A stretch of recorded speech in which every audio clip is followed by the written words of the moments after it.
Maharashtra TV9 news, संकल्प सर्वसामान्यांच्या हिताचा। रेव पार्टी प्रकरणानंतर पुण्यात एकच खळबळ उडाली होती। या प्रकरणी पोलिसांनी त्वरित कारवाई करत मोठा अंमली साठा जप्त केला। आता सोमवारी पुणे पोलिसांनी एका जुगार अड्ड्यावर छापा टाकत धडक कारवाई केली आहे। पोलिसांनी या प्रकरणी एका भाजप पदाधिकाऱ्याला रंगेहात पकडले।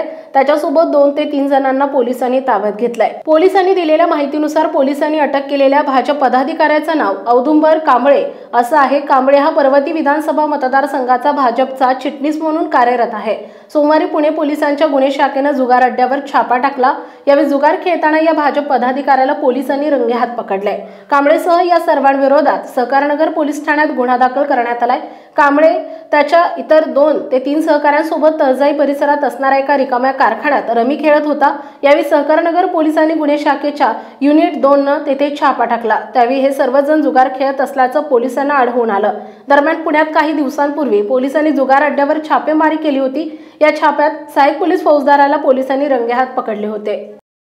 आपल्या परिसरातील महत्त्वाच्या बातम्या पाहण्यासाठी महाराष्ट्र TV9 न्यूज चॅनलला YouTube वर सबस्क्राइब करा आणि बेल आयकॉन प्रेस करा।